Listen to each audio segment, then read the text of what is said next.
We've all felt invisible, standing in a room where others see only what they expect to see. Sometimes the bravest hearts beat in bodies the world has forgotten how to value. When Jorund Bearborn, a giant Viking warrior, marries Ingrid to seal a clan alliance, he declares before the wedding hall, "This marriage is duty only."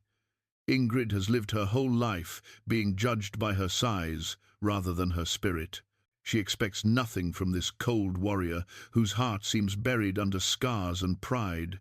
They live as strangers for months. He sharpens his weapons while she tends the hearth. But on the night of the harvest feast, Ingrid stands to tell a tale of how she held her people together through plague and fire. The hall falls silent. For the first time, Jorund sees her not as obligation, but as someone far braver than he.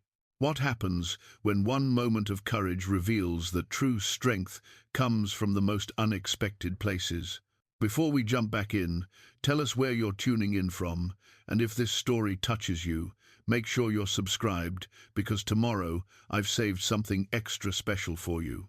The morning mist clung to the fjord like the breath of sleeping gods, and in the great hall of Jarl Magnus Ironhand, the wedding feast had long since ended.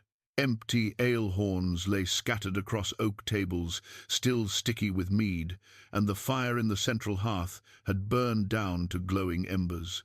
The wedding talk, that heavy silver band that now circled Ingrid's neck, caught the dying firelight as she moved quietly through the hall, gathering the remnants of what should have been the happiest day of her life. Jorund Bearborn stood at the hall's entrance, his massive frame filling the doorway as he gazed out at the grey waters beyond. Even in stillness, he commanded attention. 6.5 feet of scarred muscle and weathered leather, with hands that had wielded sword and axe through countless battles. His beard, dark as a winter storm, was braided with silver rings that told stories of victories in foreign lands. The wedding talk around his own neck seemed almost delicate against his broad chest, though it was forged from the same heavy silver as his bride's. "This marriage is duty only," he had declared before the assembled clans, his voice carrying the weight of stone. Those words still echoed in the sudden quiet that had followed, hanging in the smoke-filled air like an unwelcome truth. No flowery speeches about love or devotion, no gentle promises whispered for his bride's ears alone. Just duty, spoken like a warrior's oath, binding, practical, and utterly without warmth. Ingrid had stood beside him during that moment, her hand resting lightly on his arm as tradition demanded, feeling the rigid tension in his muscles beneath the ceremonial blue wool. She had prepared herself for this, of course. At 26, she was well past the age when most daughters were wed, and she understood the politics that had brought her to this moment. Her father's lands produced the finest grain in 3 valleys, and Jorund's clan controlled the mountain passes where iron ore flowed like black rivers toward the sea. Together, their union would create a barrier against the Danish raiders who had been pressing northward, seeking new territories to plunder. She knew she had not been chosen for beauty. While other women in the hall possessed the golden hair and willowy figures that men composed songs about, Ingrid carried her extra weight, like armor she could never remove. Her mother had died when she was 12, leaving her to grow up in a world of men who valued her counsel but looked past her when it came to matters of the heart. She had learned to find joy in other things, in the satisfaction of a perfectly woven tapestry, in the laughter of children learning their letters, in the quiet pride of keeping her father's household running smoothly through harsh winters and abundant harvests alike. The weaving loom in her chamber had been her constant companion through those lonely years. Carved from mountain ash by her grandfather's hands, it bore intricate knotwork patterns that seemed to flow like water across the wood. At that loom, she had woven not just wool and linen, but connections creating burial shrouds for grieving families, wedding gifts for young brides, warm cloaks for warriors heading to sea. Each thread told a story, and through her patient fingers, those stories became part of something larger and more beautiful than the individual strands could ever be alone.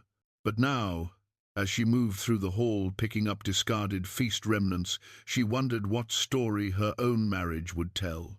Jorund had retired to his chamber without a word, leaving her to face the knowing looks of the wedding guests alone.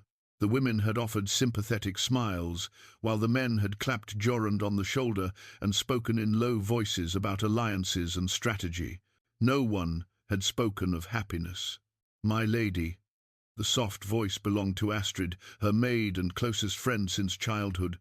Astrid was everything. Ingrid was not small and quick, with bright eyes that missed nothing and a tongue sharp enough to cut through pretense like a blade through silk. "Leave the cleaning for the thralls. This is your wedding night." Ingrid paused, a pewter cup halfway to the cleaning bucket. "Is it?" I was not certain. Astrid's expression softened. She had watched Ingrid prepare for this marriage, with the same careful attention she gave to all her duties, studying Jorund's preferences, learning about his clan's customs, even practicing the traditional songs his people favoured. All the preparation in the world could not have readied her for the cold distance in his grey eyes when he spoke his vows. "He has known loss," Astrid said quietly, moving to help gather the scattered items. "Eric Bloodaxe told me stories while the men were drinking. Jorund was wed before, during the harsh winter 5 seasons past. She was called Sigrid, young and bright as summer sunlight. The fever took her and their unborn child both." The pewter cup slipped from Ingrid's fingers, clattering against the wooden floor. She had known Jorund was a widower. That was common knowledge among the clans, but no one had told her about the child. No one had explained the way grief could freeze a man's heart until it became something harder than winter iron. "He loved her deeply," Astrid continued, her voice barely above a whisper. "Eric says he has not been the same since. The raids grew longer, the battles fiercer. He sought death in foreign lands, but it would not take him." Ingrid straightened slowly, understanding settling over her like a familiar cloak. This was not about her appearance or her worthiness. This was about a man whose capacity for love had been buried beneath layers of sorrow and guilt. The cold declaration before the hall had not been intended as cruelty. It had been his way of protecting them both from expectations that could only lead to more pain. The great hall felt suddenly smaller, filled with shadows that seemed to hold whispered conversations. She thought of her loom upstairs, of the way individual threads came together to create something stronger than any single strand. Perhaps marriage could work the same way, not through passion or instant connection, but through the patient building of something that could weather storms and time. "Where is he now?" she asked. "In the armory. Eric says he goes there to think." Ingrid nodded, gathering her skirts around her. The heavy woolen fabric, dyed deep blue with woad and decorated with silver thread, made her movements feel ceremonial and strange.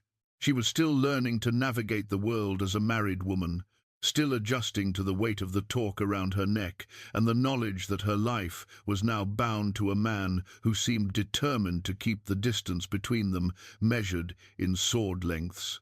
The armory lay beyond the great hall, down a corridor lined with shields bearing the symbols of allied clans. Each shield told a story of friendship or conquest, alliance or blood debt.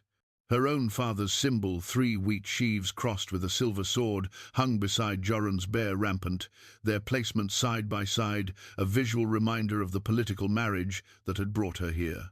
She found him, as Astrid had predicted, seated on a low stool before a grinding stone, working the edge of a long CX with the methodical precision of a man who had performed this task thousands of times. The rhythmic scrape of metal against stone filled the small room with a sound like whispered secrets. Weapon oil and leather polish scented the air, mixing with the lingering smoke from the hall's fires. "The feast is ended," she said softly, not wanting to startle him. He paused in his sharpening, but did not look up. "Aye, the clans are satisfied. The alliance is sealed." His words held no warmth, but she detected no intentional coldness either. This was simply how he spoke now, in practical terms, measuring outcomes and consequences. She studied his profile in the flickering lamplight, noting the careful way he held his massive shoulders and the precise control in his movements. Even in this mundane task, he moved like a warrior, ready for threats that might emerge from any shadow. "I wanted to thank you," she said. That brought his head up, grey eyes meeting hers with surprise. "Thank me? For your honesty. Many men would have spoken pretty lies about love and devotion, knowing them to be false. You chose truth instead." He set the blade aside and stood slowly, his full height making the armory feel cramped. Truth can be a hard gift. The best gifts often are. She moved closer, close enough to see the silver threading through his dark beard and the old scars that marked his hands and forearms. "I do not expect what you cannot give, but I hope we might find respect and perhaps in time, friendship." Something shifted in his expression, not warmth, but a recognition of her words as both reasonable and wise. "You are not what I expected, nor you what I expected. Perhaps that is not entirely unfortunate." For the first time since their introduction 3 months ago, she saw something that might have been the ghost of a smile touch his lips. It disappeared quickly, but she had seen it, and that felt like a small victory worth noting. "I will not share your bed until you wish it," he said quietly. "This marriage serves our clans, but I will not force my attentions where they are not wanted." The kindness in those words surprised her. She had expected duty, obligation, perhaps even a certain roughness given his reputation as a warrior. She had not expected consideration for her comfort or consent. "And I will not press for what you are not ready to give," she replied. "We have time to learn each other." He nodded once, a sharp gesture that seemed to seal an understanding between them. Not love, not passion, but something more valuable in its way, a foundation upon which other things might eventually be built. As she left the armory and made her way to her chamber, Ingrid felt lighter than she had since the betrothal agreements were signed. The talk around her neck no longer seemed quite so heavy, and the weight of her wedding dress felt more like ceremony than burden. Tomorrow would bring new challenges as she learned to be mistress of a warrior's household, but tonight she had gained something precious, the knowledge that her husband, whatever his wounds, was not a cruel man. In her chamber, Astrid waited with heated water and soft sleeping clothes. The weaving loom stood ready in the corner, threads arranged in a pattern she had begun. Before the wedding, something in deep blues and silvers that reminded her of winter skies over still water. As she prepared for her first night as a married woman, Ingrid thought about the threads of her life, how they had led her to this moment, and how they might weave together with those of the scarred warrior down the hall. Outside her window, the fjord reflected starlight like scattered silver, and somewhere in the distance, she could hear the soft sound of waves against stone. It was a sound of patience, of waters that shaped coastlines not through force, but through endless, gentle persistence. Perhaps marriage could work the same way, she thought as she settled into bed. Perhaps the strongest bonds were forged, not in the heat of passion, but in the steady warmth of understanding, built one careful thread at a time. 3 months had passed since the wedding, and the rhythm of their shared life had settled into something that resembled contentment, if not happiness. Jorund rose before dawn to train with his men, while Ingrid managed the household with quiet efficiency. They shared meals in companionable silence, discussed clan business with mutual respect, and maintained the careful distance they had established on their wedding night. The carved wooden bowl that sat in the center of their table had become a symbol of this delicate balance. Made from ancient oak and passed down through 5 generations of Jorund's family, it held the bread they shared each morning, a ritual that spoke of provision and partnership without demanding words of affection neither was prepared to offer. Then came the morning when everything changed. Ingrid woke to the sound of riders approaching fast, their horses' hooves striking stone like hammers on anvils. Through the shuttered window, she could see torches moving through the pre-dawn darkness, too many and too urgent for normal travel. Jorund was already reaching for his sword before his feet touched the floor, the warrior's instincts that had kept him alive through countless battles pulling him from sleep to readiness in a single heartbeat. "Stay here," he commanded, but Ingrid was already wrapping a cloak around her shoulders. She had not survived 26 years in a world of clan politics by hiding when trouble came calling. They reached the great hall together, where Eric Bloodaxe stood, mud-splattered and breathing hard, his face grim in the firelight. Behind him, 3 other riders stripped off sodden cloaks, their expressions carrying the weight of terrible news. "Danish raiders," Eric said without preamble. 200 strong, maybe more. They hit Thornwick at sunset yesterday. Thornwick was Ingrid's childhood home. The words struck her like a physical blow, and she felt the colour drain from her face. Her father, Jarl Magnus, her younger brother Gunnar, the people she had grown up protecting and caring for, all of them were 3 days' hard ride away, and if the Danes had struck at sunset, survivors? Jorund's voice was steady, but his hand had moved instinctively to rest on his sword hilt. "Some. Your father by law lives, but he's wounded." The boy. Eric's eyes flicked to Ingrid, and she saw the sympathy there. Gunnar tried to rally the young warriors. He fell, holding the gate. The world tilted sideways. Gunnar, with his ready laugh and his dreams of winning glory in distant lands, would never see another sunrise. Her baby brother, who had followed her around like a devoted puppy until he grew tall enough to tower over her, was gone. The carved bowl on their table, the symbol of their careful peace, seemed suddenly meaningless in the face of such loss. "How many dead?" she asked, surprised that her voice emerged steady when everything inside her was screaming. "Near 40. They burned the grain stores, took what they could carry, and sailed south before dawn.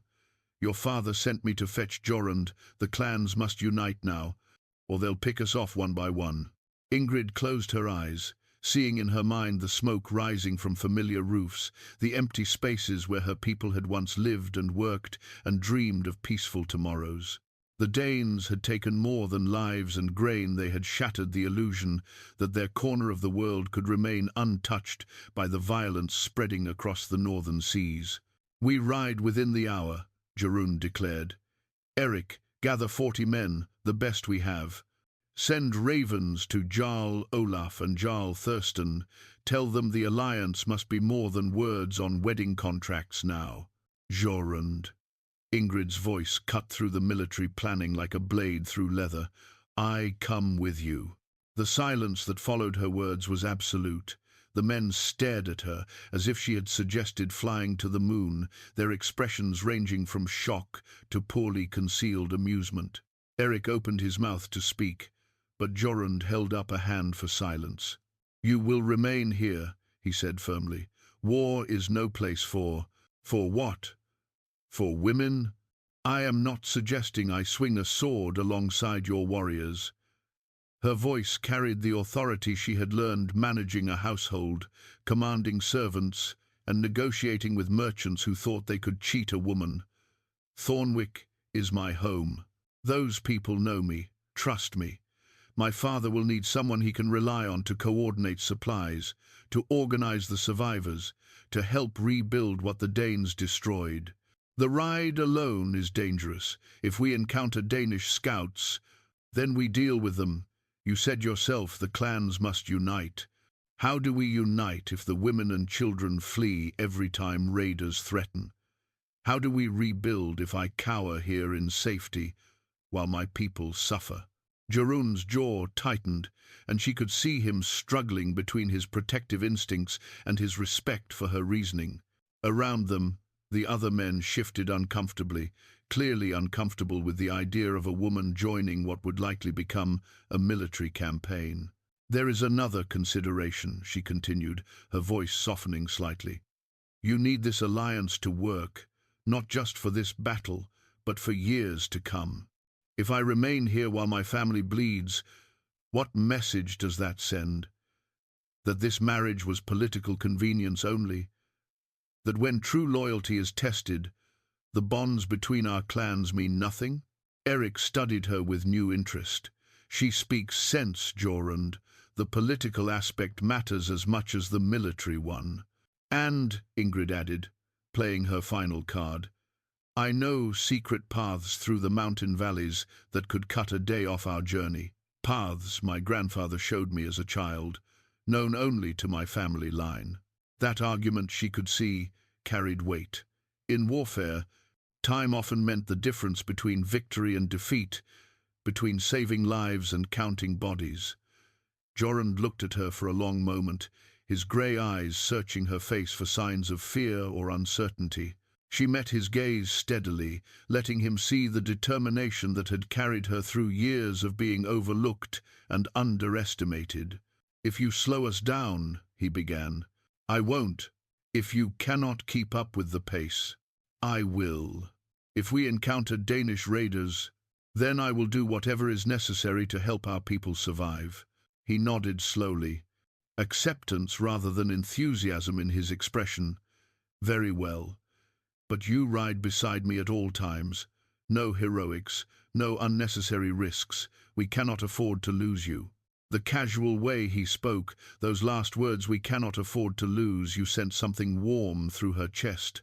Not love, not yet, but something that might grow into it given time and shared trials.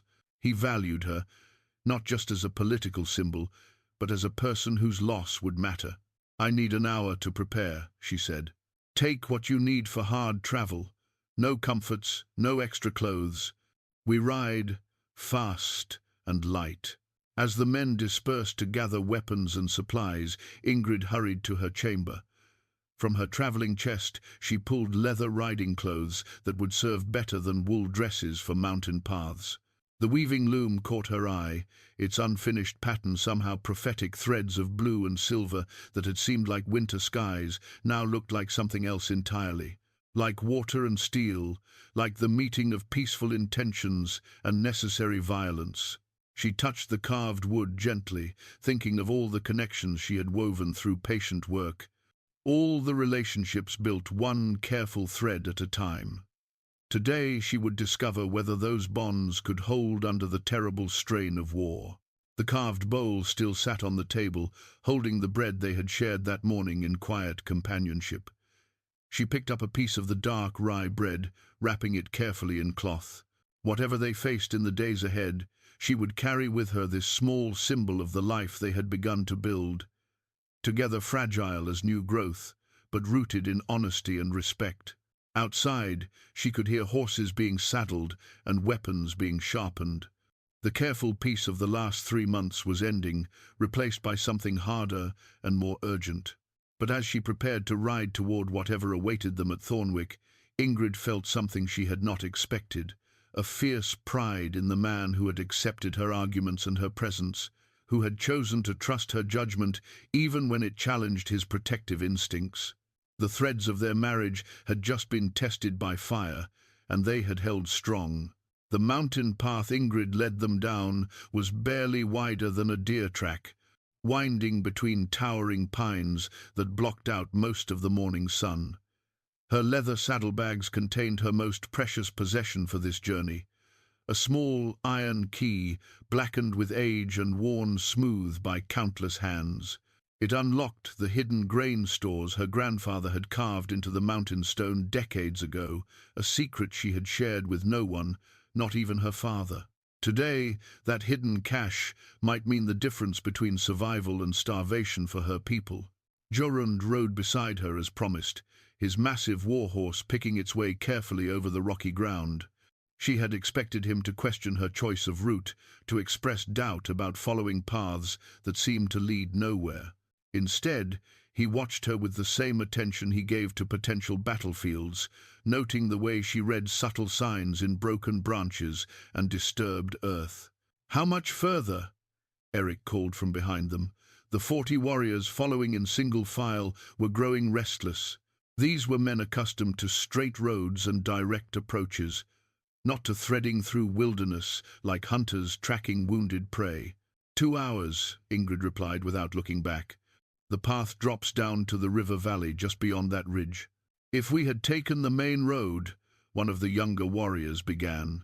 "We would arrive tomorrow evening instead of by midday," Jorund cut him off, "and we would announce our coming to any Danish scouts watching the approaches. We follow my wife's lead." My wife! He had never called her that before, at least not in her hearing. Always it had been formal introductions: Ingrid, daughter of Magnus, or the Lady Ingrid. This casual claiming of her as his own, spoken to defend her judgment before his men, sent warmth through her chest despite the cold mountain air. The path began to descend, switching back and forth along the cliff face like a serpent seeking the easiest way down stone. Here the danger was not Danish raiders, but loose rock and narrow ledges where a single misstep could send horse and rider tumbling into the valley far below. Ingrid had ridden this way many times as a girl, but never with 40 armed men, depending on her memory of childhood adventures. "There," she said, pointing to a cluster of smoke rising in the distance. "Thornwick." Even from miles away, they could see the damage. The great hall's roof showed a gaping hole where fire had eaten through the wooden shingles. Several of the smaller buildings were missing entirely, leaving only blackened foundations to mark where families had once slept safely. The grain storage buildings that had made her father's land so valuable were smoking ruins. Jorund studied the destruction with a warrior's eye, measuring distances and defensive positions. They came from the fjord, landed on the beach, struck fast before the alarm could be raised properly. "The watchtower?" Ingrid's voice carried desperate hope. The stone tower where young men kept vigil was the clan's early warning system, built on a hill that commanded views of both sea and land approaches. "Still stands," Eric observed, squinting through the morning haze. "But I see no movement." They rode the last hour in grim silence, each lost in thoughts of what they would find below. As they approached the settlement, the full extent of the devastation became clear. Bodies lay scattered in the dirt streets, some covered with cloaks, others left where they had fallen. The Danish raiders had been thorough and ruthless, killing not just warriors, but anyone who might have witnessed their approach or offered resistance. Jarl Magnus met them at the gates, or what remained of the gates. Ingrid's father had aged years in the days since the attack. His left arm hung in a crude sling, and blood stained the bandages wrapped around his head. But his eyes blazed with the fury of a wounded bear, and his voice carried clearly across the courtyard when he saw them approaching. "Daughter."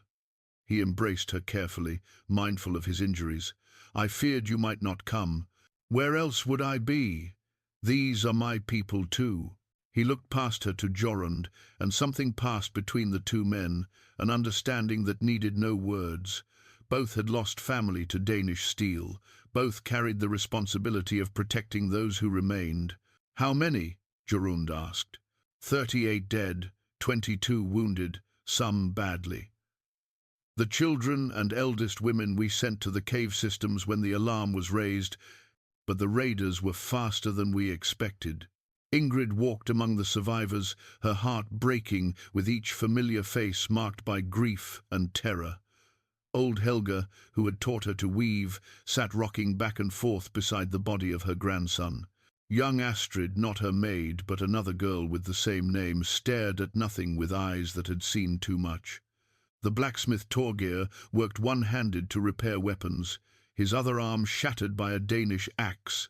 But it was the sight of her brother's body that finally broke through her careful composure. Gunnar lay in the hall where the dead awaited burial, his young face peaceful in death, but his hands still clutching the broken remains of their grandfather's sword. He had died trying to be the warrior he had always dreamed of becoming, standing between raiders and innocents. "He saved 6 children," her father said quietly, standing beside her. "Held the gate long enough for them to reach the caves. Died like a hero from the old songs." Ingrid knelt beside her brother's body, placing her hand over his cold fingers. The iron key in her saddlebags felt heavy with promise and responsibility. Gunnar would never see the hidden grain stores that could feed these people through the coming winter, would never know that his sister had finally found the courage to ride into danger for the sake of others. "I have something that might help," she said, standing slowly. "Grandfather's secret, the grain stores in the mountain." Her father's eyes widened. "You know the location. I thought that knowledge died with him. He showed me when I was 12. Made me swear to tell no one unless the clan faced starvation." She pulled out the blackened key, holding it so the light caught the worn runes carved into its surface. "There's enough stored there to feed everyone through winter if we can transport it safely." "If the Danes return," Magnus began. "They'll find us ready," Jorund interrupted. "Eric, take 20 men and begin fortifying the approaches. Use the rubble from the burned buildings to create choke points. Magnus, can your wounded travel if we need to evacuate to more defensible ground?" "Some can, others." He shook his head. Ingrid looked around at the faces, watching them exhausted, grieving, but not yet defeated. These people had survived Danish raids before. They would survive this one too, but only if someone took charge of the practical details that would keep them alive. "We organize in shifts," she decided. "Half work on defenses, half on recovery and salvage. The women who can travel, come with me to the grain stores. We'll need many hands to carry supplies. The wounded and elderly stay here with a guard detail." "Dangerous to divide our forces," Eric warned. "More dangerous to let people starve," she replied firmly. "Fear makes bad decisions. Hope makes people fight harder." Jorund nodded slowly. "We do both. Rebuild and prepare for war. If we're fortunate, the Alliance Ravens will bring help before the Danes return." "And if we're not fortunate?" Magnus asked. Ingrid hefted the iron key, feeling its weight and the weight of responsibility it represented. "Then we make them pay dearly for whatever they think they've gained." The climb to the hidden grain stores took half a day, following paths that seemed to exist more in Ingrid's memory than in the actual landscape. Behind her, 12 women carried empty sacks and worried expressions, while ahead of them the mountain face rose like a wall of grey stone marked with deep shadows. The bronze amulet hanging from Ingrid's neck, a gift from her grandmother depicting Freya's protective boar, seemed to grow heavier with each step, as if absorbing the weight of everyone's hopes. "Are you certain this is the way?" asked Sigrid Oakenheart, the blacksmith's wife. Her husband Torgeir had remained below with his broken arm, leaving her to manage both their children and this expedition into the unknown. "I see no path." "The path was hidden deliberately," Ingrid replied, running her fingers along the rock face until she found what she was looking for, a series of small holes carved into the stone, barely visible unless you knew where to look. "Grandfather said enemies could pass beneath these stores 100 times without seeing them." The bronze amulet caught the afternoon light as she tilted her head back to study the cliff above. Somewhere up there, cut into living rock by 3 generations of careful work, lay chambers filled with grain that could keep her people alive through the coming winter. But first they had to reach it, and the way up was neither obvious nor easy. "Here," she said, finding the first handhold carved into what looked like solid stone. "Follow exactly where I climb. The footing is solid, but only if you place your hands and feet precisely where they were meant to go." The ascent was treacherous. What had seemed like childhood adventure 20 years ago now felt like a test that could end in death for anyone who made a single mistake. Below them, the village looked like a collection of toy buildings, the damage from the Danish raid reduced to dark smudges against the landscape. From this height, the individual tragedies that had torn their world apart seemed distant and manageable, though Ingrid knew that was an illusion born of altitude and adrenaline. "I see it," breathed young Thora, barely 16 and already a widow after 3 days of marriage. Her husband had died defending the grain stores below the same stores that now lay in ruins, while the real treasure remained hidden above. There, in the shadow of that overhang. The entrance was exactly as Ingrid remembered it, a natural cave mouth widened and shaped by human hands, sealed with a heavy oak door bound in iron. The bronze amulet seemed to pulse against her chest as she approached, as if recognizing its return to a place of power and protection. She pulled out the blackened key, her hands trembling slightly as she fitted it into the ancient lock. The mechanism turned with surprising ease, as if her grandfather's spirit still maintained the hidden chambers. The door swung inward on hinges that had been oiled regularly, despite decades of apparent abandonment. Beyond the threshold lay darkness that smelled of grain and safety, of wisdom and preparation, passed down through generations who had understood that survival often depended on secrets carefully kept. "Freya's blessing," whispered Sigrid, making the sign against evil. "It's like walking into one of the old stories." The cavern beyond exceeded even Ingrid's childhood memories. 3 chambers stretched back into the mountain, each filled with wooden barrels and clay vessels that contained enough grain to feed the entire clan through 2 harsh winters. Oats and barley, rye and wheat, even preserved fish and dried meat, hung in nets from the stone ceiling. Her grandfather had prepared for disasters that might last years rather than months. "How long has this been here?" asked Thora, her voice echoing strangely in the enclosed space. "Grandfather began storing here when my father was still a boy. Each year he set aside a portion of the harvest, not enough to be missed, but enough to grow into something significant over decades." Ingrid moved through the chambers with growing amazement.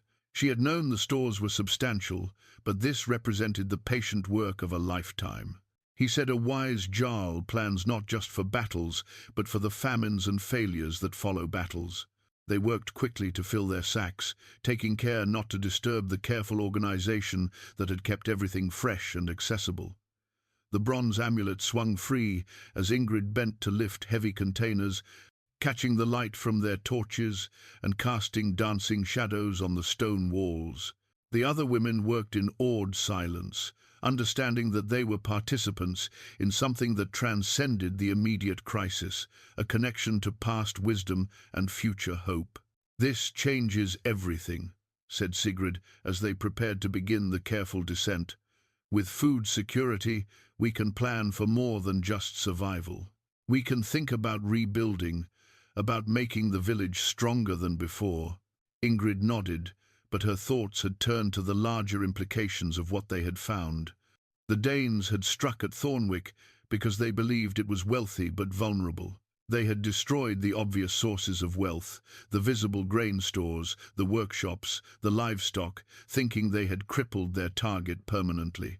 They had no idea that their raid had barely scratched the surface of the clan's true resources. "We tell no one about this location," she said firmly, as they secured their loaded sacks for the descent. "Not the men, not the children, not anyone outside this group. The knowledge stays with us until the immediate danger has passed." "What about your husband?" asked Thora. "Surely he should know." "Jorund is a good man and a fine warrior, but he thinks like a warrior. He would want to use this discovery to plan attacks, to strike back at the Danes immediately. That would expose the secret and waste our advantage." Ingrid touched the bronze amulet, thinking of the protective wisdom it represented. "Sometimes the greatest strength lies in appearing weaker than you are." The descent proved easier than the climb, though no less dangerous. Each woman carried enough grain to feed her family for weeks, but more importantly, they carried the knowledge that their situation was far from hopeless. As they picked their way carefully down the hidden path, Ingrid found herself thinking about the threads of connection that had brought them to this moment. Her grandfather's foresight, her grandmother's amulet, the trust these women had shown in following her into the unknown. When they reached the village as the sun was setting, they found the men had made good progress on the fortifications. Eric had positioned archers' nests in the rubble of burned buildings, creating overlapping fields of fire that would make any future attack costly for the raiders.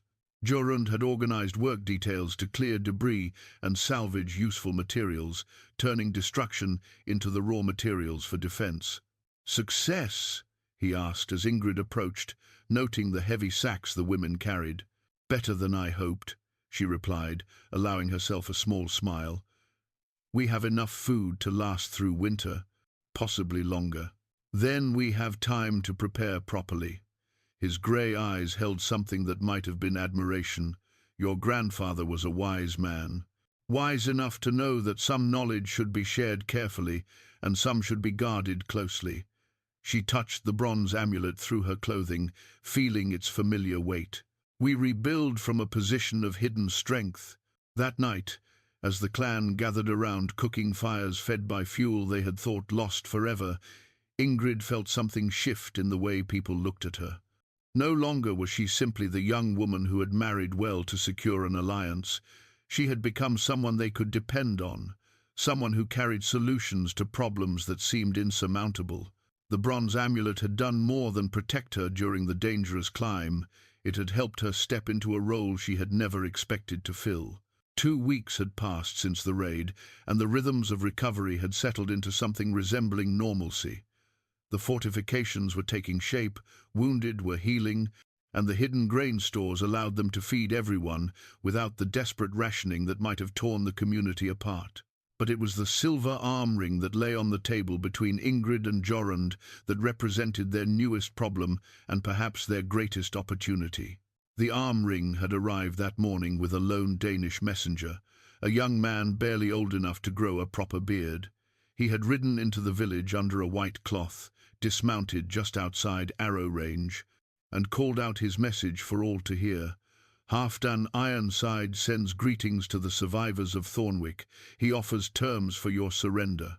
The ring itself was beautiful work, twisted silver bands that caught the light and threw it back in patterns that spoke of skilled craftsmen and wealthy patrons. Embedded in the metal were small garnets that gleamed like drops of blood, and the overall weight suggested it was worth more than most families saw in 5 good harvests. It was both bribe and threat, promise and warning. "He's testing us," Jorund said, turning the ring over in his hands. "Wants to see if we're desperate enough to negotiate or proud enough to fight." Ingrid studied her husband's face as he examined the Danish gift. Over the past 2 weeks, she had watched him move from the careful distance of their early marriage towards something that felt more like genuine partnership.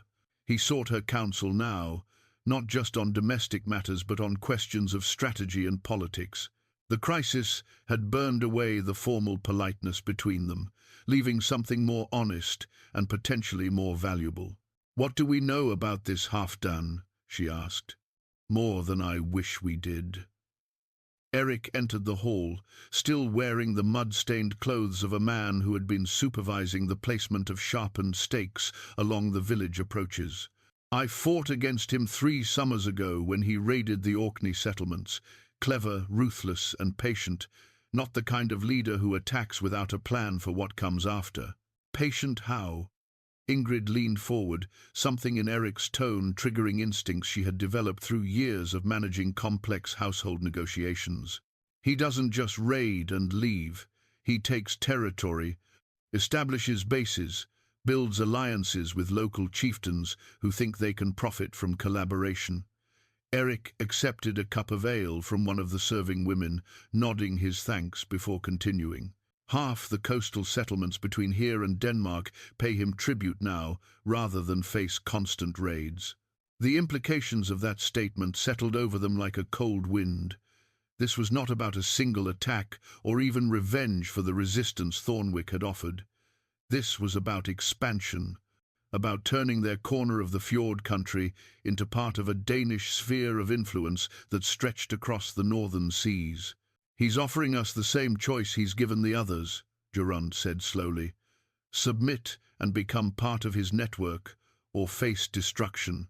Which means he believes we're weak enough to be tempted by survival, but valuable enough to be worth preserving." Ingrid picked up the silver ring, feeling its weight and thinking about the message it represented. "The question is whether he's right about either assessment.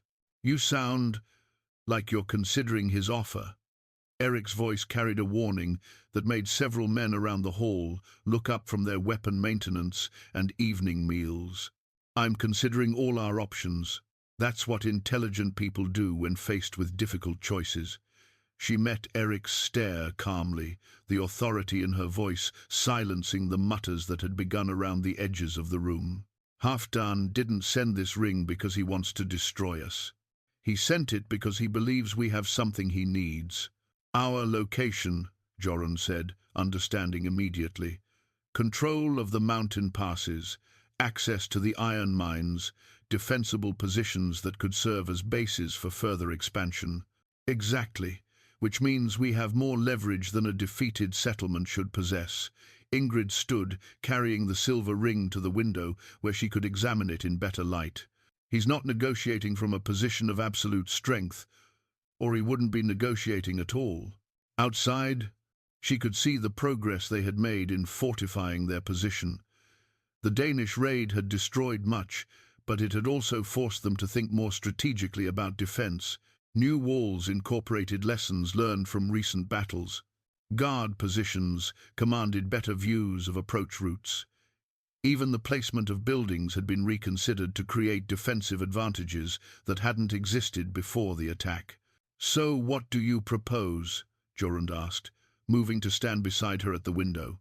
"We send a response that gives us more information about his situation while revealing nothing about ours." She held up the ring so the garnets caught the evening light.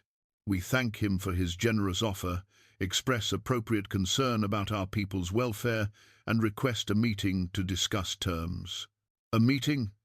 Eric's voice rose sharply. "You want to sit down with the man who killed your brother?" The words hit harder than Eric had probably intended, and for a moment the careful composure Ingrid had maintained since Gunnar's death threatened to crack.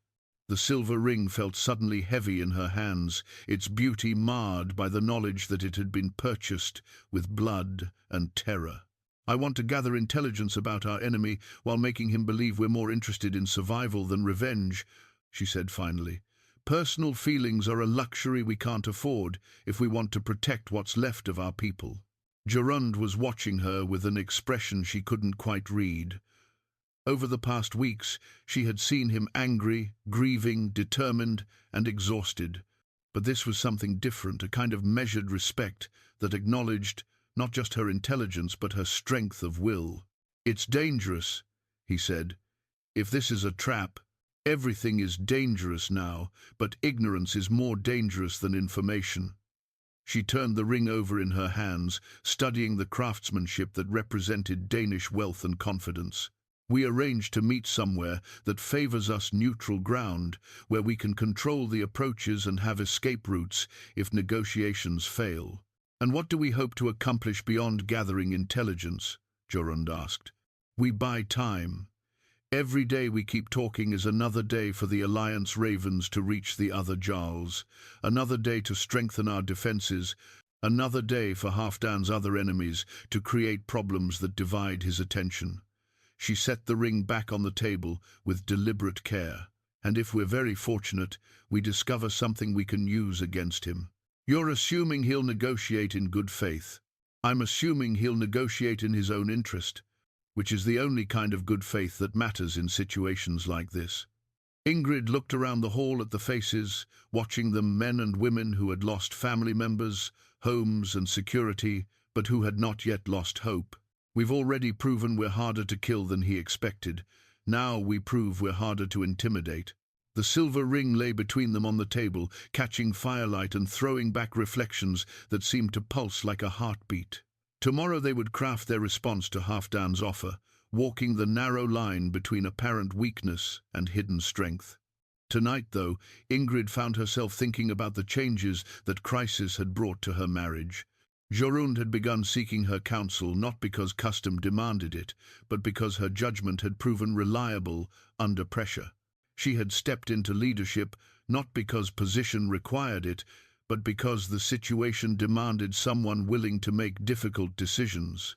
The careful distance they had maintained was dissolving, replaced by the kind of partnership that could survive the storms ahead. "We'll send the response tomorrow," Jorund decided. "Tonight, We prepare for the possibility that diplomacy fails. As the hall began to empty, people dispersing to their evening tasks and rest, Ingrid remained by the window, watching the last light fade over the fjord. Somewhere out there, Danish ships might already be sailing toward their next target. But here, in this damaged but determined village, they were building something that could stand against whatever came next. The meeting place Halfdan chose spoke of a man who understood both caution and theatre. The ancient stone circle overlooking Raven's Bay had been sacred ground for longer than anyone could remember, its weathered monoliths carved with symbols that predated both Danish and Norse settlement.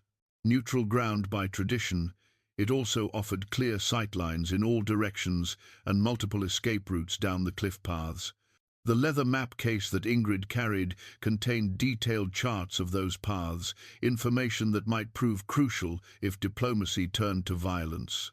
She rode between Jorund and Erik, their small party deliberately kept to 7 men plus herself. Too many warriors would suggest aggression, too few would imply weakness. The mathematics of negotiation required careful balance, and every choice from the number of horses to the quality of their weapons sent messages that would be read and interpreted by their opponents. "Remember," Jorund said quietly as they crested the final hill, "we're here to listen and learn. No commitments, no promises, nothing that binds us to courses of action we haven't had time to consider fully." The stone circle came into view below them, and with it the first surprise.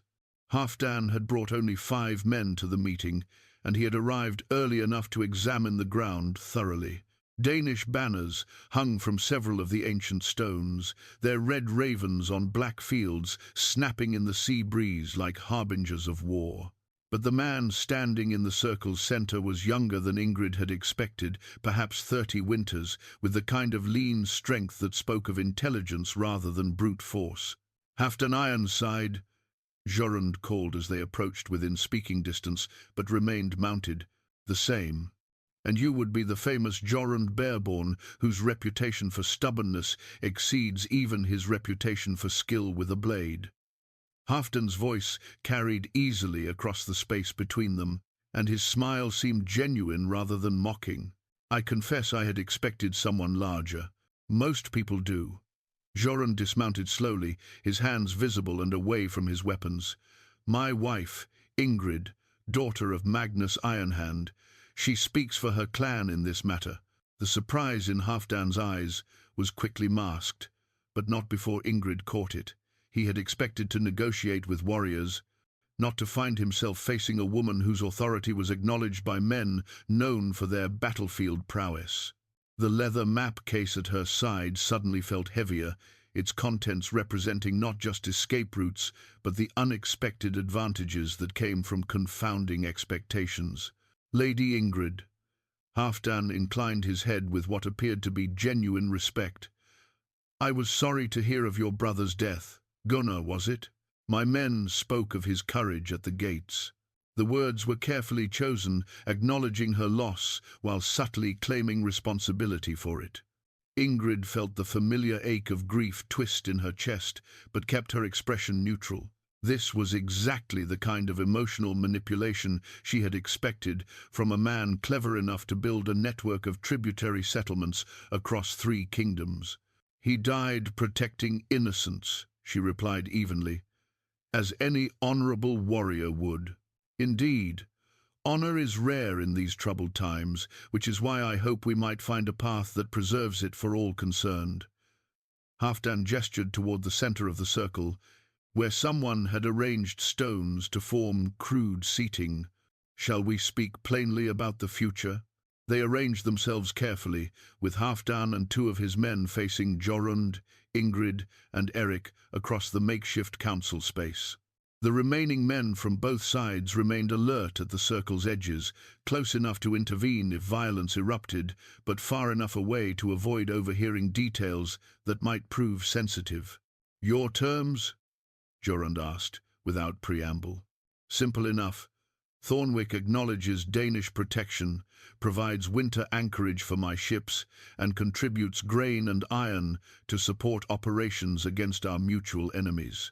In return, you keep your lands, your people, and your lives. And our independence? Ingrid asked. Ah. Halfdan's smile broadened slightly. The lady asks the important questions. You would govern yourselves in matters of daily life, follow your own customs, worship your own gods, but in matters of war and alliance you would defer to Danish interests. Ingrid opened the leather map case, removing not charts, but the silver arm ring Halfdan had sent. She placed it on the stone between them, its garnets catching the afternoon light like drops of fresh blood. "This is beautiful work," she said, running one finger along the twisted silver. The craftsmanship suggests workshops in Hedeby, probably commissioned from the same smiths who work for King Gorm. Expensive taste for a simple raider. Halfdan's eyes narrowed slightly. You know something of Danish customs. I know something of politics. This ring represents far more than simple tribute. It's a statement of resources and connections that extend well beyond these waters. She looked up from the ring to meet his gaze directly. Which makes me wonder why a man with such backing needs the cooperation of one damaged settlement in the Norwegian fjords. The silence that followed her words stretched long enough for the sea breeze to carry the cries of gulls overhead. Eric shifted slightly, his hand moving closer to his sword hilt, while Jorund remained perfectly still except for the slight tightening around his eyes that Ingrid had learned to recognize as his thinking expression. "You're more observant than expected," Halfdan said finally. "Very well. I'll speak plainly, since you seem to appreciate directness. King Gorm has ambitious plans for expansion into Norwegian territory. Those plans require secure bases, reliable supply lines, and local knowledge of terrain and politics. Thornwick sits at the junction of 3 major valleys and controls access to the mountain passes. Your cooperation is valuable. Your opposition is merely inconvenient." "Meaning?" Jorund asked. "Meaning I can take what I need by force, but I'd prefer to take it through agreement. Forced cooperation breeds resentment and rebellion. Willing partnership creates stability and profit for everyone involved." Ingrid studied the Danish leader with new interest. This was not the mindless raider she had expected, but a man thinking several moves ahead in a complex game of territorial expansion. The leather map case beside her contained information that could help counter such strategies, but only if they survived long enough to use it. "What assurances do we have that this partnership would remain mutually beneficial?" she asked. "History suggests that Danish promises often prove less durable than Danish swords. History also suggests that resistance to Danish expansion proves even less durable." Halfdan's voice carried a warning now, though his expression remained pleasant. "Ask the settlements that chose defiance how well their independence served them. And yet, here you sit, negotiating rather than conquering," Jorund observed. "That suggests our resistance might prove more costly than you'd prefer to admit." For the first time, genuine anger flashed across Halfdan's features. "Your resistance cost me 23 men and 2 ships damaged by your mountain-launched rocks. Impressive for a settlement caught by surprise, but hardly decisive." The admission revealed more than Halfdan probably intended. 23 casualties from what should have been a simple raid suggested that Thornwick's defenses had been more effective than expected. More importantly, damaged ships implied logistical problems that might create vulnerabilities in the Danish operational schedule.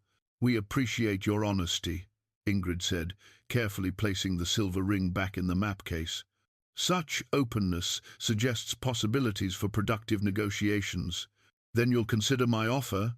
"We'll consider all our options," she replied neutrally. "Such decisions require consultation with our people and our allies." "Allies?" Halfdan's tone sharpened with interest. "I was under the impression Thornwick stood alone." The question hung in the air like a blade poised to fall. Ingrid realized she had revealed more than intended, possibly compromising alliance negotiations that were still proceeding through Raven-carried messages. But perhaps that revelation could be turned to advantage, suggesting strength where they actually faced uncertainty. Even damaged settlements have friends, Jorund said smoothly. Norwegian jarls remember old obligations, especially when Danish expansion threatens them all. Indeed. Halfdan stood slowly, the movement prompting similar responses from men on both sides of the circle. Well then, I look forward to hearing your decision. Shall we say 7 days? That should provide adequate time for consultation and consideration. 7 days, Ingrid agreed, rising as well. We'll send our answer to the meeting point you specify. As they prepared to leave, Halfdan paused beside the ancient stones, running his hand over symbols carved by people whose names had been forgotten centuries before either Dane or Norse set foot on these shores. These stones have witnessed many negotiations between enemies who thought their conflicts would last forever, he said thoughtfully. Most of those enemies are dust now, remembered only in songs that grow less accurate with each telling. And yet the stones remain, Ingrid replied.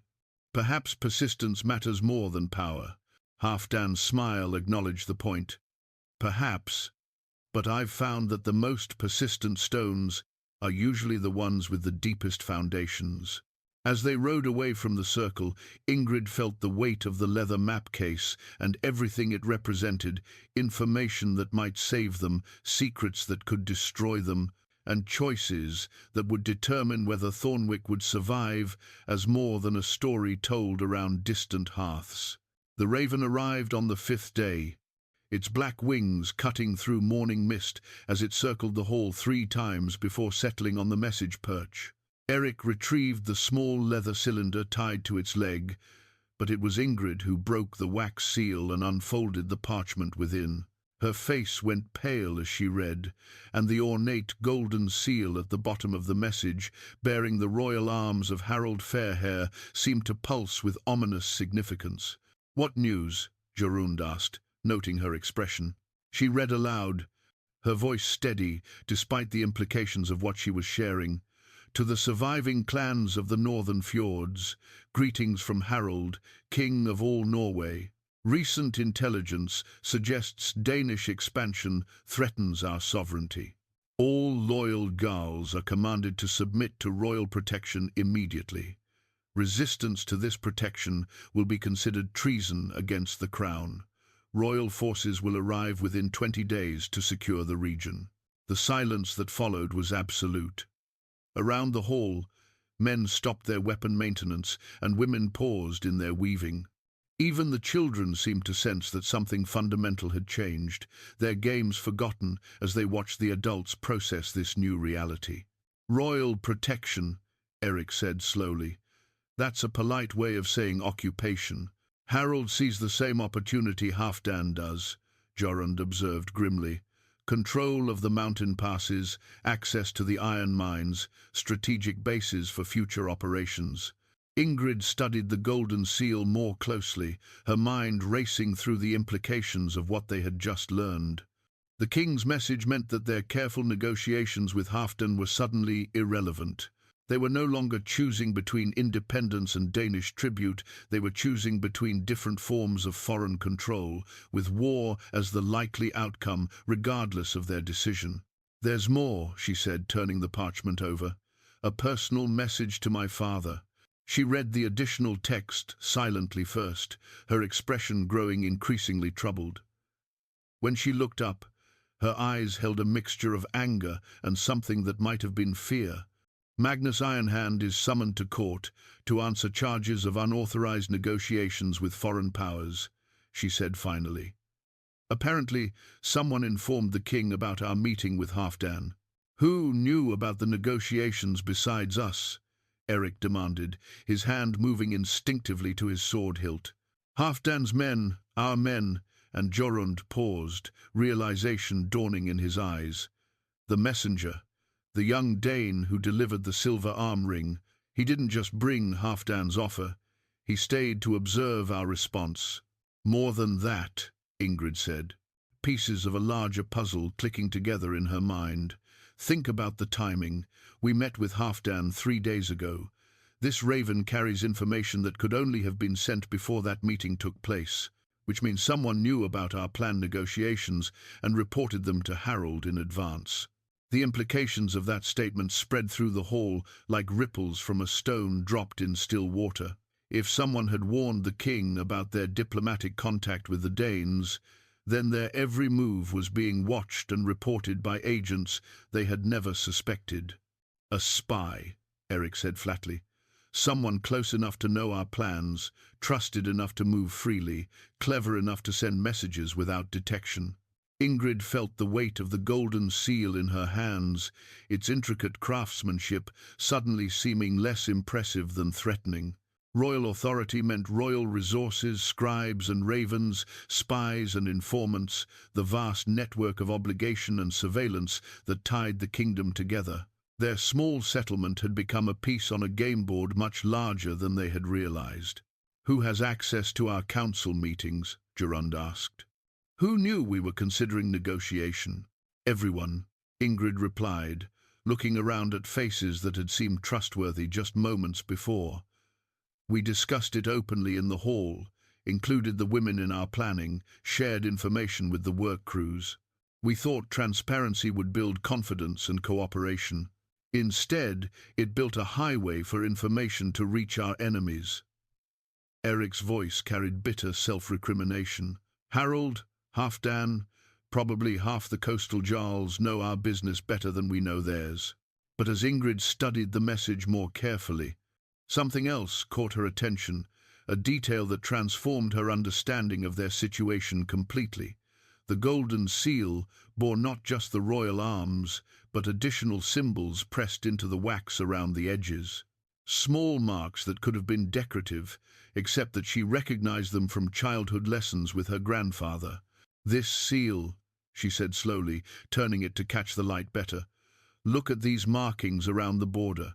Jorund and Eric leaned closer, squinting at the tiny symbols that bordered the main royal device. To most observers, they would appear to be decorative elements, small runes and geometric patterns that added visual interest without carrying obvious meaning. "Those are clan markers," Jorund said, recognition dawning in his voice. "But not our clans." "Danish clan markers," Ingrid confirmed, her voice tight with the implications of what she was seeing.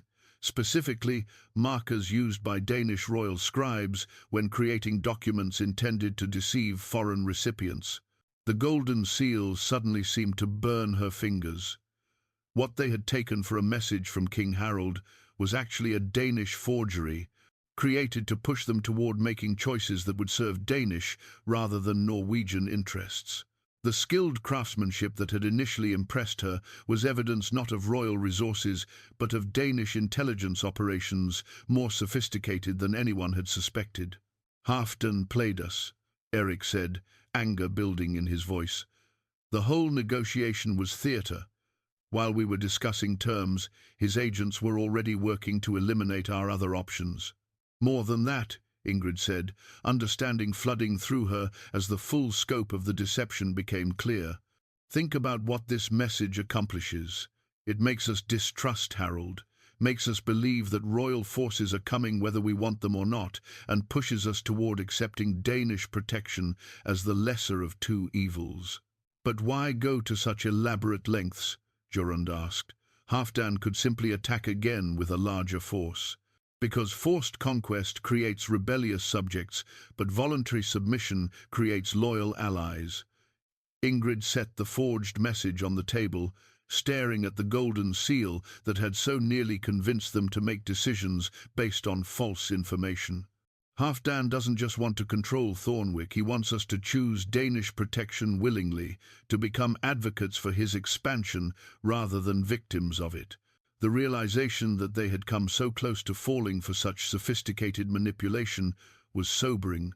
But as Ingrid studied the forged document, she began to see possibilities that the Danish commander might not have anticipated.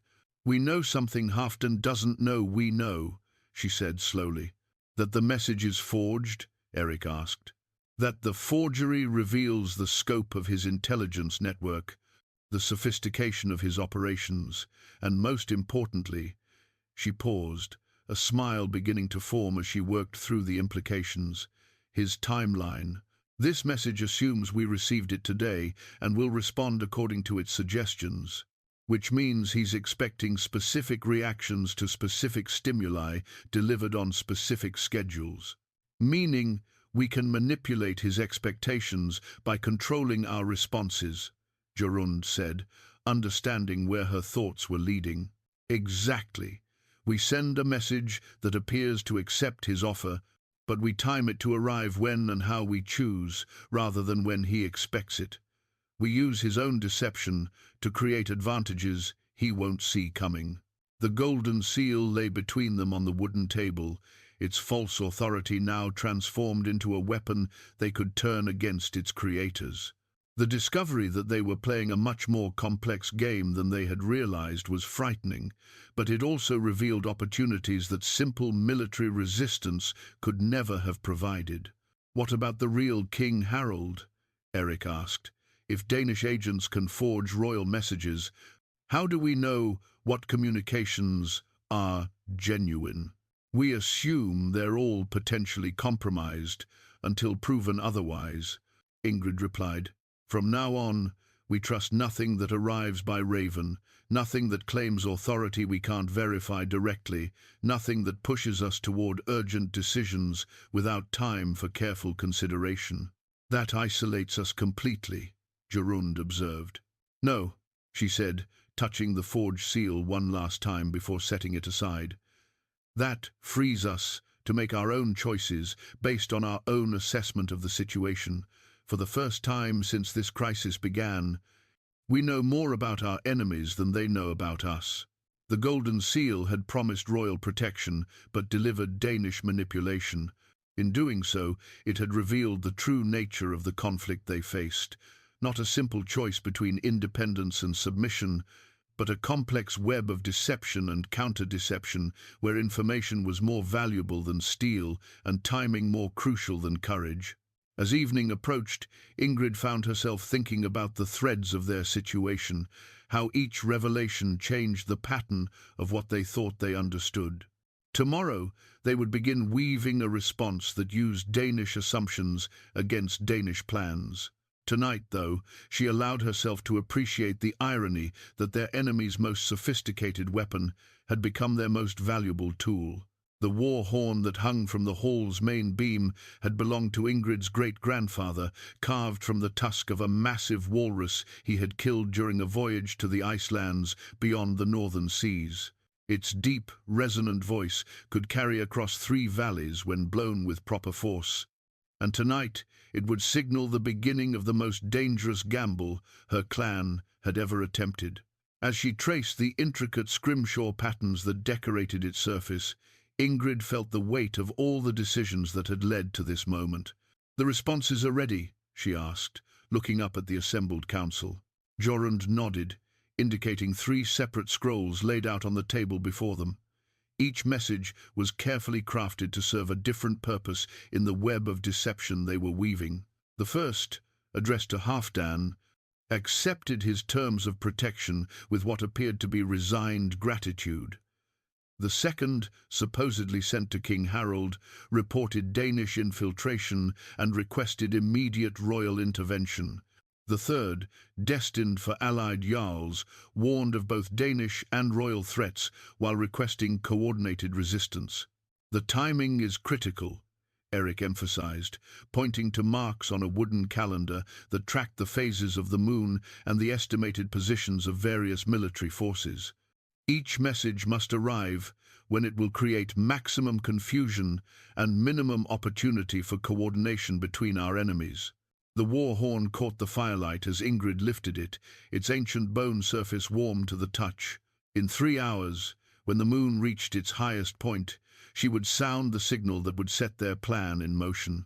Ravens would fly to predetermined destinations, carrying information designed to pit Danish cunning against Norwegian authority, while their own people prepared for the consequences of either success or catastrophic failure. "Review the evacuation routes once more," she instructed, though they had rehearsed the procedures until everyone could execute them in complete darkness. If this goes wrong, we need to disappear into the mountains with everything we need to survive a winter siege. Astrid, who had proven herself invaluable in organizing the civilian aspects of their preparations, consulted notes written on birch bark strips. The essential supplies are cached at 7 different locations along the high trails. Enough food, weapons, and warm clothing to support 40 people for 4 months, assuming we can supplement with hunting and foraging. And if we can't supplement? Jorund asked, the question that haunted all their planning. Then we pray our gamble succeeds quickly, Ingrid replied honestly. The war horn seemed to pulse in her hands, its carved surface telling stories of previous generations who had faced similar choices between certain destruction and desperate hope. Her great-grandfather had blown this horn to rally warriors against raiders from the eastern kingdoms. Her grandfather had used it to coordinate the defense that saved their valley from Norwegian royal forces seeking to impose new taxes. Now it would sound for a battle fought with words and timing rather than swords and shields. The Danish ships, she asked. Still anchored in Raven's Bay, Eric reported. 7 vessels, including 2 large enough to transport siege equipment. They're maintaining the appearance of a negotiating force, but our watchers count nearly 300 warriors. 300 Danish warriors against their 60 able-bodied defenders, odds that made conventional resistance suicide. But conventional resistance was not what they were planning.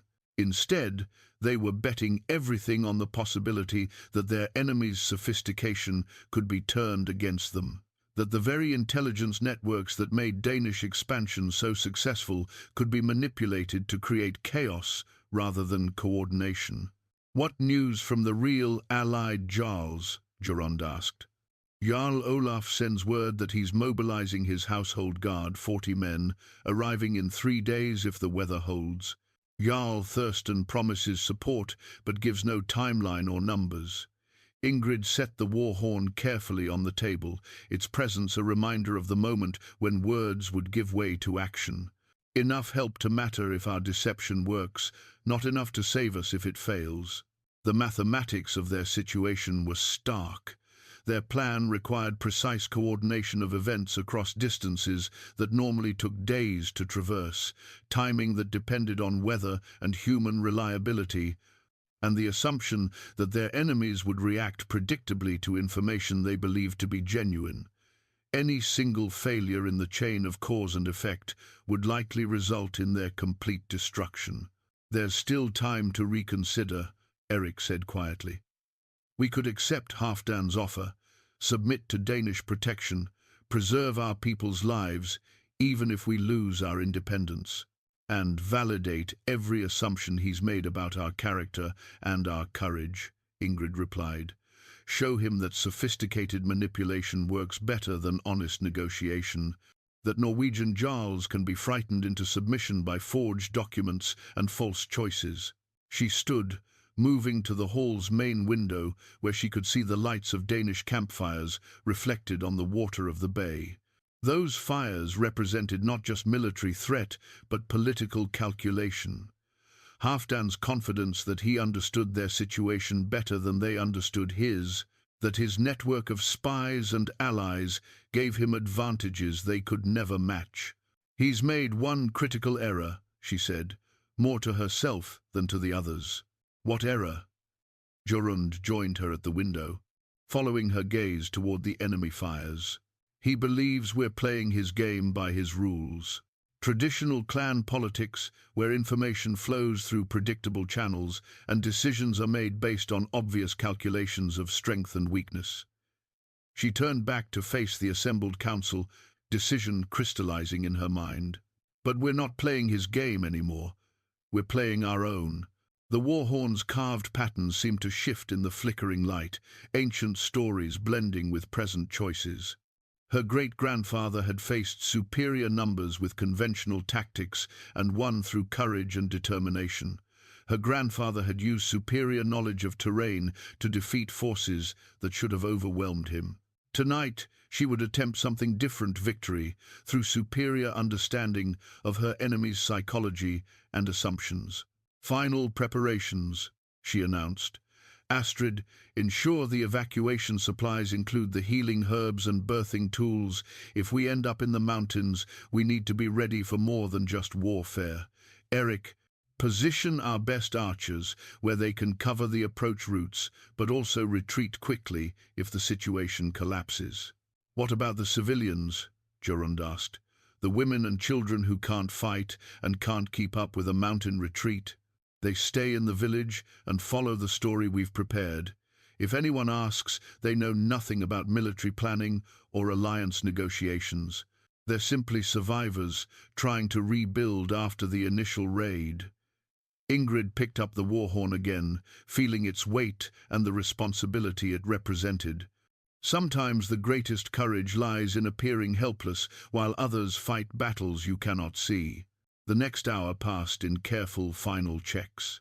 Messages were sealed and tied to ravens that would carry them to their destinations under cover of darkness. Weapons were positioned for quick access, but hidden from casual observation. Essential documents and valuables were secured in waterproof containers that could be carried easily or buried quickly, depending on circumstances. As the moon climbed toward its zenith, Ingrid found herself thinking about the threads of chance and choice that had led to this moment. If the original Danish raid had been successful, if Gunnar had not died defending the gates, if she had not insisted on joining the ride to Thornwick, if they had never discovered the forged royal seal, any single change in that chain of events would have led to completely different outcomes. No regrets? Jorund asked, noting her expression. Many regrets, but not about this choice. She lifted the war horn, checking its position against the window where moonlight would indicate the proper moment. We've done everything we can to prepare. Now we discover whether preparation and intelligence can overcome superior numbers and resources. And if we're wrong about Danish reactions to our messages, then we learn that lesson very quickly, and probably very finally. Ingrid smiled, surprising herself with the genuine humor she found in their desperate situation. But if we're right, we teach our enemies that underestimating Norwegian ingenuity is a mistake they won't have opportunity to repeat. The moon reached its zenith, silver light streaming through the hall's windows and illuminating the ancient war horn. Around them, the settlement lay quiet, except for the sounds of guards walking their rounds and night birds calling across the fjord. In the bay, Danish fires still burned, reflecting on water that would soon carry much more than light. Ingrid raised the horn to her lips, feeling the familiar weight of carved bone and the less familiar weight of consequences that could reshape the balance of power across the northern seas. The first note would signal the beginning of actions that could not be recalled, decisions that would echo through generations yet unborn. She drew breath deep into her lungs, thinking of her brother's courage at the gates, her grandfather's wisdom in the hidden grain stores, her husband's growing respect for her judgment, and her own transformation from overlooked daughter to war leader. The war horn's voice would carry more than signal. It would announce that the quiet woman who wove patterns at her loom had learned to weave something far more complex and dangerous. The horn's deep note rolled across the valley like thunder, ancient and primal, and utterly without compromise. In caves and hidden camps, among Danish ships and distant Allied halls, people would hear that sound and know that the time for preparation had ended. Now came the test of everything they had built through patience and planning, through understanding their enemies better than their enemies understood them. The war had begun, but it would be fought with weapons their opponents had never learned to counter. The blood-red banner that unfurled from the Danish flagship at dawn carried Halfdan's personal raven symbol, but more importantly, it signaled confusion and anger rather than the confidence he had displayed throughout their previous negotiations. From her position in the watchtower, Ingrid could see through the looking-glass. The Danish warriors were moving with the sharp, urgent motions of men receiving contradictory orders. Their carefully orchestrated plan was working. 3 ships have turned south toward the King's Harbour, Eric reported, climbing the narrow ladder that led to the tower's observation platform. The others remain anchored, but they've launched scout boats to patrol the approaches. The blood-red banner snapped in the morning wind, its fabric bright against the grey sky. That banner had flown over successful conquests from the Irish Sea to the Baltic, but today it marked uncertainty rather than triumph. The carefully crafted messages Ingrid had sent were creating exactly the chaos she had hoped for. Halfdan caught between conflicting intelligence reports, uncertain which threats were real and which were manufactured. "Signal fires?" she asked, scanning the horizon with the precious looking-glass her father had acquired from traders who dealt with the southern kingdoms. 2 new ones since midnight, one from the direction of the king's stronghold, one from Jarl Olaf's territory. Eric accepted the looking-glass when she offered it, studying the distant smoke columns that might represent either genuine military movements or carefully placed deceptions. Either our allies are responding faster than expected, or Halfdan's own agents are reporting movements that may or may not be real. The blood-red banner dipped and rose as the flagship rocked in the swells, each movement visible evidence that their psychological strategy was forcing decisions on their enemy's timeline rather than their own. Below in the village, their own people went about morning tasks with deliberate normalcy, women tending cooking fires, children playing near the rebuilt walls, men working on repairs that might never be completed. "How long before Halfdan realizes he's being manipulated?" Ingrid asked, though she suspected she already knew the answer. "Depends on how good his intelligence network really is. If he has agents close to the real King Harold, he'll discover the royal message was forged within hours. If he's relying on stolen documents and purchased loyalties..." Eric paused, adjusting the looking-glass to focus on activity near the Danish ships. Movement on the flagship. "Looks like they're preparing a boat for shore."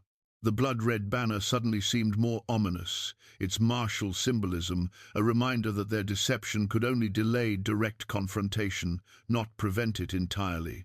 Through the looking-glass, Ingrid could see Danish warriors checking weapons and adjusting armor, their preparations methodical despite the obvious confusion in their leadership.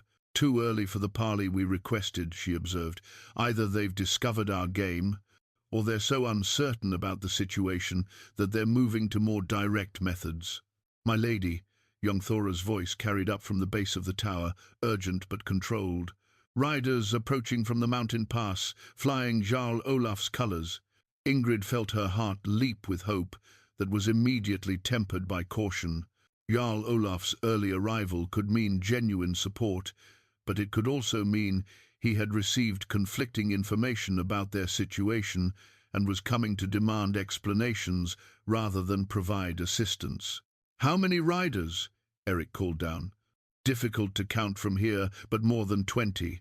They're moving fast, like men with urgent business." The blood-red banner continued its hypnotic dance in the wind, while below them the sounds of preparation echoed from both Danish ships and approaching allies.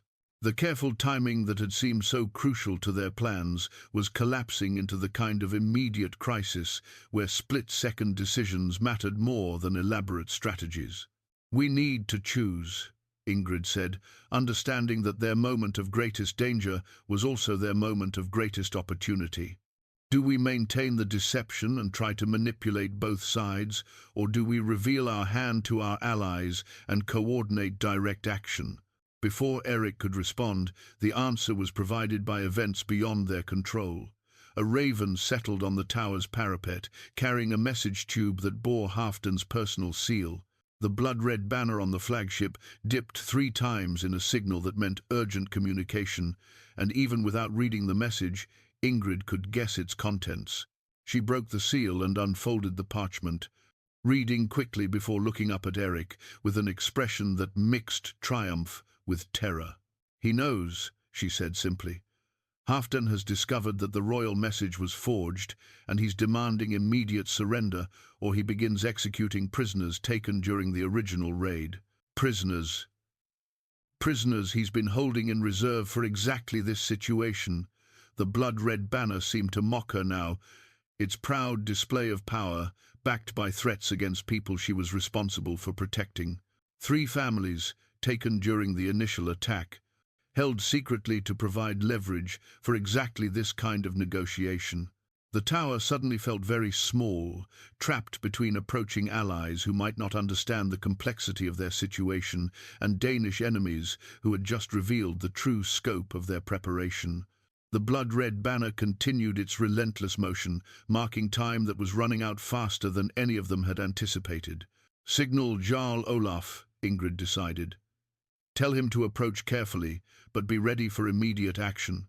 Then prepare our people for the possibility that our clever plans are about to become very bloody reality." The blood-red banner snapped again in the wind, and somewhere across the water, 3 families waited to learn whether intelligence and deception could save them from the consequences of choices made by people they had never met. The white stone that Jorund placed on the negotiations table was smaller than a child's fist, but its significance filled the entire space between the opposing forces. Carved with the binding runes that made oaths unbreakable, it represented the final chance for words to prevent the slaughter that seemed inevitable. Across from him, Halfdan studied the stone with the expression of a man who understood that his carefully laid plans were unraveling faster than he could adapt to changing circumstances. "You propose single combat?" Halfdan asked, his voice carrying genuine surprise. "Your champion against mine, with the winner taking all?" "I propose that honor should decide what cunning and force have failed to resolve," Jorund replied steadily. "Your prisoners against our freedom, decided by blades rather than by the deaths of innocents who never chose to be part of this conflict." The white stone caught sunlight streaming through the tent's opening, its carved runes seeming to pulse with ancient authority. Around the table, witnesses from both sides listened to negotiations that would determine whether the next hour brought heroic combat or comprehensive massacre. Behind Halfdan, his war leaders shifted restlessly, clearly preferring the certainty of overwhelming force to the risks of individual challenge. "And if I refuse?" Halfdan asked. "If I choose to proceed with direct assault? Then you face not just our 60 defenders, but also the 40 men Jarl Olaf brought, plus whatever forces respond to the signal fires your own intelligence network has been tracking." Ingrid leaned forward slightly, her voice calm despite the desperate nature of their situation. "More importantly, you face the certainty that word of your methods will spread throughout the Norwegian kingdoms." "My methods have proven effective across 3 seas," Halfdan replied, but something in his tone suggested uncertainty about their effectiveness in this particular situation. "Against opponents who didn't understand the game you were playing," she countered. "We've demonstrated that your intelligence advantages can be turned against you, that your psychological manipulations can create vulnerabilities as well as strengths." The white stone seemed to grow heavier in the silence that followed, its binding runes a reminder that some oaths carried consequences that extended far beyond immediate circumstances. If Halfdan accepted single combat and lost, he would be bound by sacred law to honor the terms. If he refused, he would be admitting that his confidence was insufficient to risk personal consequences for his ambitions. "Who would serve as your champion?" one of Halfdan's advisors asked, clearly calculating odds and outcomes. "I claim that right for myself," Jorund said simply. "This began with threats against my wife's family. It should end with my blade." Halfdan studied Jorund with new interest, as if seeing him clearly for the first time since their negotiations had begun. The reputation of Jorund Bearborn was known throughout the northern seas, a warrior who had never lost single combat, whose skill with sword and axe had become the subject of songs in distant halls. "You would stake everything on your personal prowess?" Halfdan asked. "I would stake everything on the belief that honor matters more than cleverness, that courage matters more than numbers, and that some things are worth dying for, even when survival seems impossible." Jorund placed his hand on the white stone, the gesture transforming it from negotiating tool to sacred commitment. Do you have similar faith in your cause? The question hung in the air like a blade poised to fall. Around the table, men who had been preparing for battle found themselves witnesses to a different kind of confrontation, not between armies but between philosophies, between the patient building of legitimate authority and the rapid acquisition of power through fear and manipulation. If I accept, and if you somehow prove victorious, what assurances do I have that the terms will be honored by others? Halfdan asked, though his tone suggested he was already considering the challenge. The same assurances we have that you'll honor them, Ingrid replied. The binding power of oaths made before witnesses, in the presence of the gods, with consequences that extend beyond this life into the next. The white stone seemed to pulse with its own light, ancient magic that had bound warriors to their words when kings were still choosing champions to settle disputes that armies could not resolve cleanly. Halfdan reached toward it slowly, his fingers stopping just short of the carved surface. Single combat, then, he decided. But fought according to traditional rules, weapons of choice, fight to yield or death, witnessed by both sides. Agreed. Jorund's hand remained steady on the stone as Halfdan's joined it, both men understanding that they had just committed to a test that would determine not just their immediate fate, but the future of Danish expansion into Norwegian territory. The white stone warmed under their joined hands, its binding runes activating ancient magic that would hold both men to their words regardless of personal cost. Around them, witnesses began the formal recitation of terms that would govern the combat, but Ingrid found her attention focused on her husband's face. In the month since their marriage, she had watched Jorund transform from a distant stranger fulfilling duty into a man whose respect she valued and whose safety had become precious to her. Now he was risking everything they had built together on the outcome of single combat against an opponent whose skill and desperation made him extraordinarily dangerous. The combat begins at noon, Halfdan announced, standing slowly. May the gods judge which cause deserves victory. As the tent emptied and both sides prepared for the confrontation that would end the crisis one way or another, the white stone remained on the table, its binding runes glowing softly in the morning light. The game of intelligence and manipulation was ending, replaced by something far older and more direct. Soon, steel would provide answers that words had failed to deliver. The feast horn that sounded across Thornwick 3 months after the single combat was carved from elk antler and inlaid with silver wire, its voice carrying notes of celebration rather than warning. As its rich tones echoed across the rebuilt settlement, Ingrid stood at the window of their hall and watched torchlight dance on faces gathered around the great fire pit, where stories were being told and songs were being sung.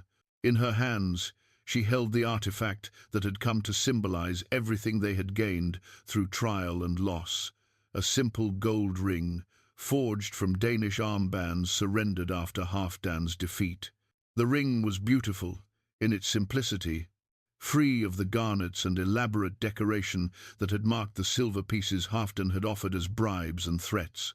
Instead, it bore only the intertwined runes for partnership and strength, symbols that spoke of bonds forged through shared struggle rather than political convenience. Jorund had commissioned it from the best smith in 3 valleys, using gold that had once represented Danish ambition, transformed into something that celebrated their survival and growth. "The harvest reports?" he asked, entering the chamber with the satisfied expression of a man whose lands were prospering beyond all reasonable expectation. "Better than anyone dared hope," she replied, turning the ring so its surface caught firelight from the torches below. "The hidden grain stores carried us through the winter, but this year's crops will fill every storage building in the settlement. We'll have enough to trade for iron and luxury goods, enough to support the families who've asked to join us, enough to feel secure for the first time in memory." The feast horn sounded again, its voice joined by others, as neighboring settlements added their own celebrations to the night's festivities. Word had spread throughout the fjord country about the single combat that ended Danish expansion plans, about the clever woman who had outmaneuvered sophisticated enemies, about the warrior whose blade had backed up his wife's intelligence with decisive action. "The new families are settling well?" Jorund asked, moving to stand beside her at the window. "Remarkably so. 15 households from settlements that Danish raids had made uninhabitable, plus the families of warriors who fought with Jarl Olaf and decided they preferred our approach to leadership." She smiled, remembering the careful negotiations required to integrate so many new people into their community. "The weavers are particularly welcome. We finally have enough skilled hands to produce the quality tapestries that southern traders pay premium prices for." Below them, children ran between the cooking fires, while adults shared stories of the harvest, of successful hunts in the high mountains, of marriages and births that had blessed the settlement with growth and continuity. The feast horn's voice wove through the conversations like a thread, binding individual joys into collective celebration. "Any word from Halfdan?" Jorund asked, though his tone suggested the question was more curiosity than concern. "Eric received reports that he's returned to Denmark, supposedly to explain his failures to King Gorm." Ingrid turned the gold ring thoughtfully, remembering the moment when the Danish leader had yielded to Jorund's blade and been bound by sacred oath to withdraw from Norwegian waters. The prisoners he held were released unharmed. His ships departed loaded only with his surviving warriors, and the intelligence network he built has collapsed without central coordination, leaving us to rebuild in peace. More than peace, in prosperity. She gestured toward the window, where the lights of their expanded settlement testified to growth that exceeded anything her grandfather had imagined possible. "The trade agreements Jarl Olaf helped negotiate have opened markets for our iron and grain that extend all the way to the Baltic kingdoms. We're becoming wealthy through commerce rather than raid, building connections that make us stronger rather than simply feared." The feast horn's voice rose again, joined now by the sound of drums and the stamp of dancers' feet on packed earth. Somewhere in that celebration, couples were negotiating marriages, merchants were discussing trade routes, and children were learning songs that would carry the memory of this night forward into generations yet unborn. "I have something for you," Jorund said, producing a small leather pouch from his belt, a harvest gift. Inside the pouch, nestled in soft wool, lay a brooch of exceptional craftsmanship. Silver leaves and golden flowers intertwined around a central design that showed a woman at a loom, her threads extending outward to connect with figures representing warriors, farmers, merchants, and children. The detail was exquisite, the symbolism clear. This was not jewelry, but a recognition of her role in weaving together the many elements that had transformed their settlement from survivors into a thriving community. "It's beautiful," she said, meaning far more than the words could convey. "But I have a gift for you as well." She took his hand and placed it against her belly, where the first signs of new life had begun to make themselves known. His eyes widened with understanding and joy that transformed his face from the careful control he had maintained since his first wife's death into something open and hopeful. "Are you certain?" he asked. "As certain as I was that we could survive Danish cleverness and royal ambition."